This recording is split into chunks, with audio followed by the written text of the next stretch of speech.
Alam niyo kung bakit palpak itong viral na ramp ng MMDA sa EDSA Carousel?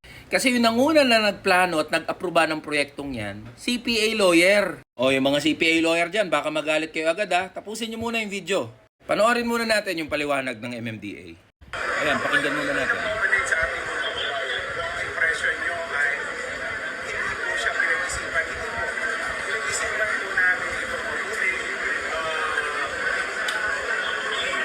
Kinusulta namin yung mga arkitekto natin, mga engineers sa Traffic Engineering Center.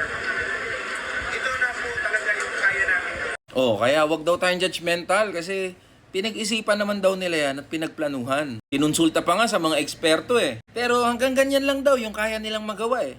Yung narinig natin na nagsalita ay si MMDA Acting Chairman Romando Artes. Siya ang namumuno sa MMDA since November 2022. Si Romando Artes ay isang accountant at lawyer.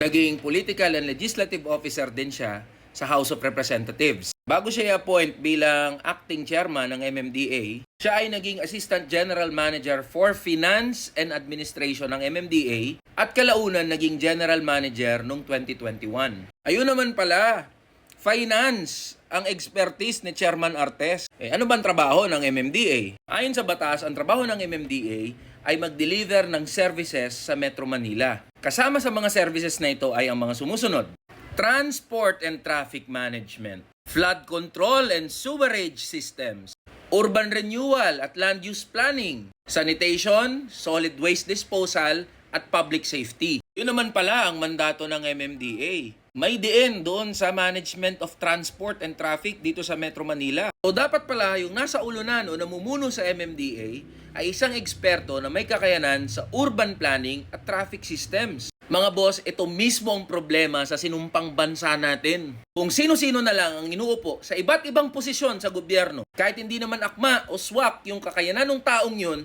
doon sa opisina na kanyang pinamumunuan. Ang kalakaran sa atin, basta malakas ka sa kung sino man, ikaw yung makakapasok, ikaw yung mai-appoint eh. Kaya yung may mga karanasan, yung mga expert, yung dapat na maupo sa mga posisyon na yan, ayun, hindi na papansin. Tapos yung mga tatanga-tanga na walang ideya doon sa trabaho ng kanilang opisina, sila pa yung na-appoint, sila pa yung nalalagay sa pwesto. Hindi lang sa MMDA yan. Halos lahat ng aspeto ng gobyerno natin, ganyan ang sistema. Kaya nasaan yung mga magagaling natin, yung mga deserve na maupo dyan sa mga pwestong yan, ayun, nagsialisan na dito sa bansa natin. Kaya huwag nyo nang i-expect mga boss, natitino yung mga proyekto ng gobyerno natin hanggat ganito yung sistema. Dapat mabago na yun eh. Dapat meritocratic tayo. Doon sa kakayanan, sa expertise ng tao tayo bumatay. Hindi doon sa kanyang backer, hindi doon sa kanyang impluensya o kapangyarihan ng kanyang pamilya. At para kay MMDA Chairman Artes, tsaka dyan sa mga taga-MMDA, total matatalino at magagaling naman kayong mga gunggong kayo, subukan yung umakyat dyan sa ramp na pinagawa nyo ng naka-wheelchair. Tignan ko kung madalian kayong mga hayop kayo.